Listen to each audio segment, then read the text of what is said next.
Here is a simple hip mobility routine to free up tightness and pain all through the hips at the front, the sides and the back. We've got 4 different exercises here and I'm going to run through them in real time so you can follow them along with me and free up your hips as we go. So first one, lie on your back and then you're going to grab one knee. You're going to pull up here and you're going to hold in this position for just 10 seconds. So holding through there, you should feel a stretch in this area here. And then once you've done that for 10 seconds, we're then going to switch and bring it across the body. And this is going to stretch more around the side of the hip into this area here. Keep your shoulders flat. And of course, again, just keep pulling, feeling that stretch in the side of the hip. Hold for 10 seconds. And then once we've done that, we're going to switch sides. You're going to pull this one up, hold again for 10 seconds in this position. Again, you should feel a stretch in the lower back and the buttock area. Once we've done that for 10 seconds, we're bringing yourself over here and holding there. Again, I can feel it switching more around to the side of the hip rather than underneath. Again, this one's going to get held for 10 seconds. Once you've done that, we're now going to switch over to the figure of 4 stretch. So this one is in this position here. So you're going to go like this. This leg is externally rotated. This one's internally rotated. And I want you to simply sit in this position for 10, 15, 20 seconds. Again, we're freeing up the joints. You should feel almost a little bit of a stretch, if not pain, as we're doing this, but not too much pain. Only pain where we know it's a decent stretch as opposed to an impingement pain. And then once you've done that, we're going to switch sides into this position.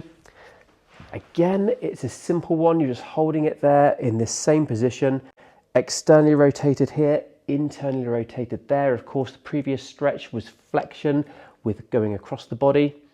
Once we've done this one for 10, 15, 20 seconds, we're going to switch to the last exercise, which brings the stretch more around to the front of the hips. So in this position here, I want you to then bring yourself forwards. And there's 2 parts to this. You're going to stretch through, feeling a stretch through the front of the hip here.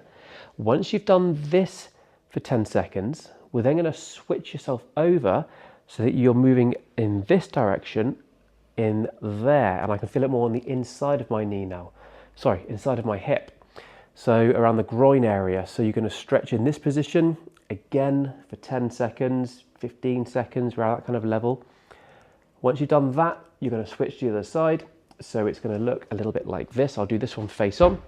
In here, bring yourself forwards, feeling a stretch through the front there. And then you're going to hold that one for, again, you've guessed it, 10 seconds.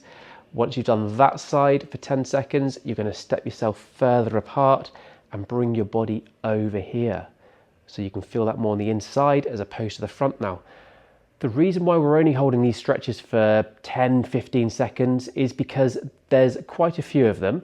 So if you want to hold it for longer, of course, do. But as you've got a number of different exercises here that we're doing in all different positions, you can afford to hold a stretch for a less duration, for less time, because rather than doing one stretch for a good 2 minutes, we're going to be doing a variety of stretches, but in different positions with a shorter duration to get a wide variety of stretching and mobility through the pelvis area in your hips.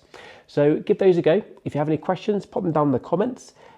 With these exercises, of course, if it causes any pain or aggravation, just don't do that specific exercise and move on to the next one.